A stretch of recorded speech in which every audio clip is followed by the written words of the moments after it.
দিনটা ছিল কালী পুজোর পরের দিন 21 অক্টোবর। বাজে এখন 6:51।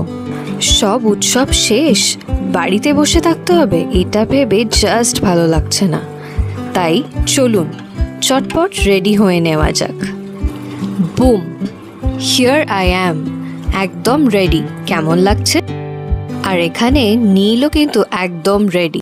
এসে গেছি প্রথম মণ্ডপের সামনে। আরে বাইরে দাঁড়িয়ে কি হবে, চলুন। Wow, so beautiful, so dreamy. কত মানুষ ধ্যানমগ্ন অবস্থায় রয়েছে দেখুন। মণ্ডপের সিলিংয়েও তো জবা ফুল ফুটেছে। এই হলো মাতৃ প্রতিমা। কি অপূর্ব, তাই না?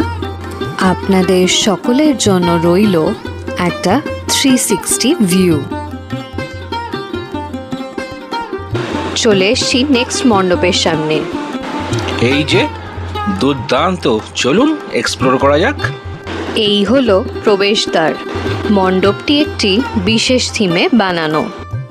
দেখুন এখানে মা কালীকে আমরা কত রূপে দেখতে পাই সেটাই লেখা রয়েছে। দেখতে পাবেন জগন্নাথ দেবকেও।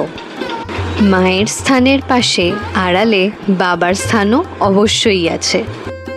মণ্ডপটি সজ্জিত হয়েছে হাত পাখা এবং গামছা দিয়ে।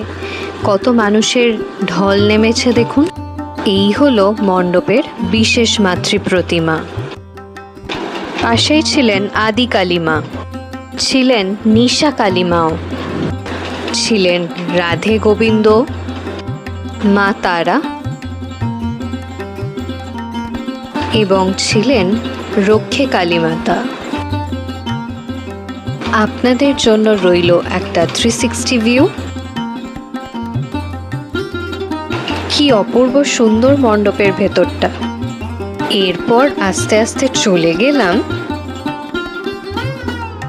চেতলার শ্মশান কালী মাকে দর্শন করতে। দেখুন শুধু কত মানুষের ভিড়। এই হলো এন্ট্রান্স লাইটিং। কি অপূর্ব না? মাথার ওপরেও কিন্তু সুন্দর আলোকসজ্জা। বাহ, কি সুন্দর করে রাধা মাতা এবং কৃষ্ণ ঠাকুর দোলনায় দুলছে দেখুন। অবশেষে দেখা মিলল মায়ের। ডাকের সাজে মাতৃ প্রতিমা, আমাদের সকলের শ্মশান কালী মাতা। এরপর চলে গেলাম চেতলার চামুন্ডা কালী মাকে দর্শন করতে। মণ্ডপ সজ্জিত হয়েছে তার ঘট, স্বস্তিক চিহ্ন, এরকম নানান রকমের চিহ্ন দিয়ে। এই যে দেখুন ভূত প্রেতকে সাথে নিয়ে মা